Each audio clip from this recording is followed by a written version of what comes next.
Alright, I mentioned this a few weeks ago, but I made a player script that changes the nameplate color of mobs if they're freezable. I did it by NPC ID, so it's only going to work in dungeons, and there might be some that are like miscoded, but obviously, the red is not freezable and the blue is freezable. And you can see how this would end up looking when you're in a dungeon. Of course, you don't need to import a player profile, you only need to import the script, which I'll have linked in the description below, but it's just this. You just would copy it, then go /plater, and then you would hit import, and then just paste the string here. If you want to disable it, by the way, this only works for Frost Mage. So when you spec Fire or Arcane, it's not going to show up. It's going to use your default nameplate colors.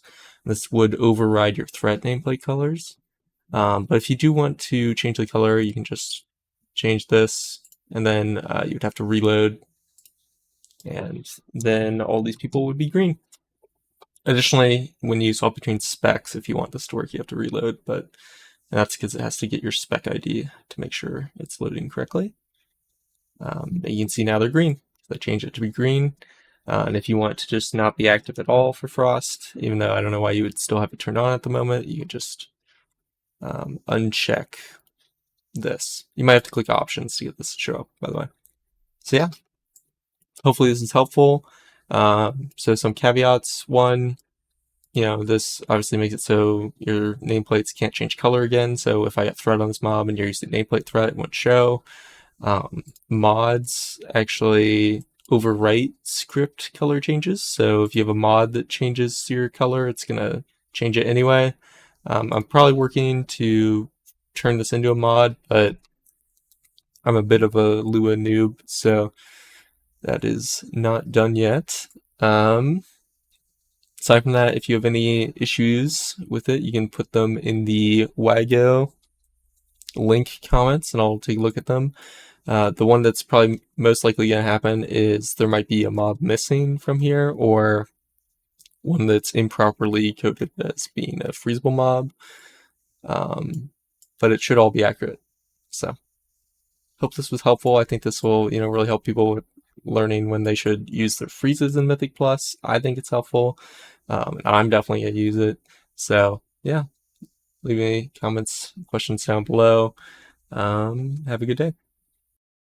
I think how to do this section would be really interesting. So I'm just going to walk you through if you're curious what I did.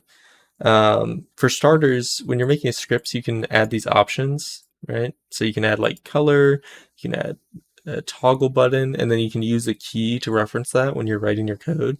So for instance, this nameplate color isn't actually tied to health plate colors at all.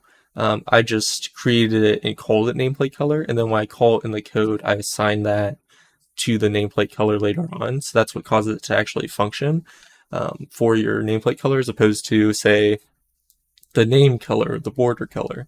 And you can also set defaults here. So I set the default as like a teal blue, and the default for the toggle is that it's activated. And then you can see this is how it shows up, right?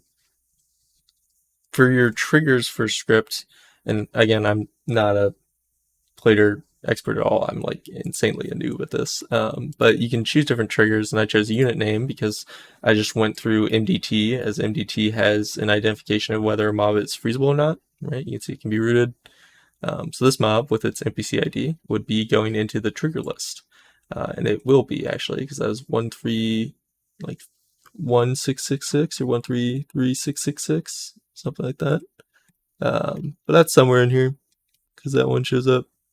So here we go, 131666, right? So I just added all the triggers by hand after looking through MDT, and that's how it chooses how to change the nameplate color.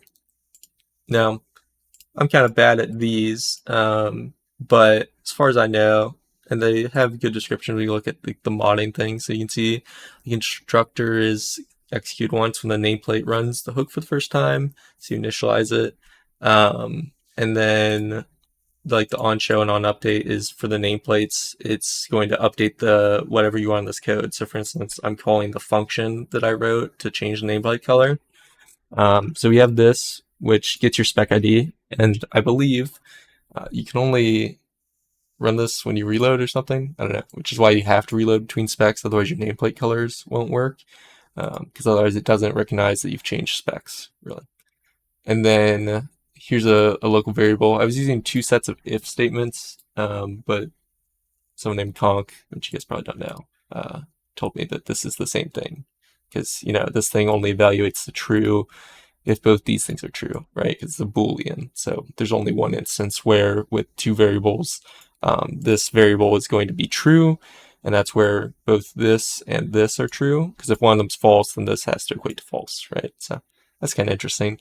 But yeah, specs actually have like an ID. Like there's an actual spec ID. For instance, like Frost is like number 62 or something.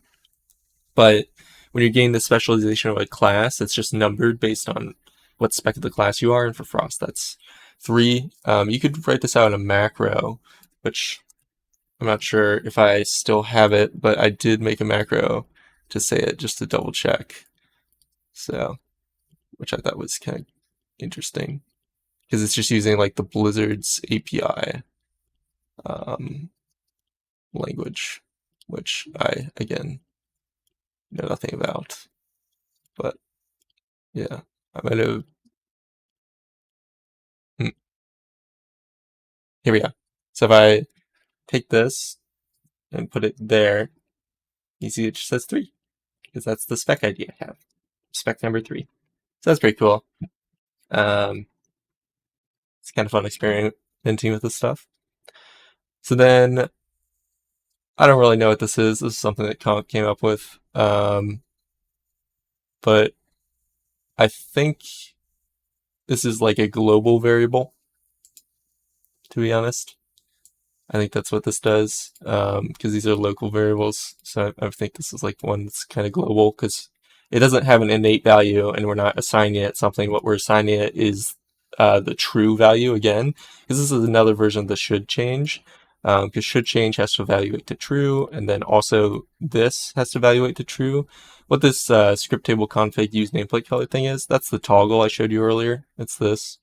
You can see here I gave it the key of use nameplate color, so now these both have to assign to true, and then this is, I'm assuming, a global variable. And then I wrote a function which just lets me, call an onShow and onUpdate later a lot easier without having to just repeat this whole code. So, if this variable is true, then you're just going to set the nameplate color of the unit frame to be the health bar color that's set in the config. And then we're also going to make it so you can't change the color frame or color change anymore.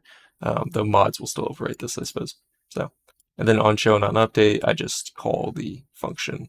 So it runs again, just this section of the code, to see if it should change its nameplate color. And then what hides, it, lets it color change the nameplates again. So yeah. This was fun to do. Hopefully that was kind of interesting to hear about. I mean, I obviously am relatively inexperienced and I don't know what this thing is, even though I made it. So yeah, I think that's always fun to hear about. And good luck. Have fun.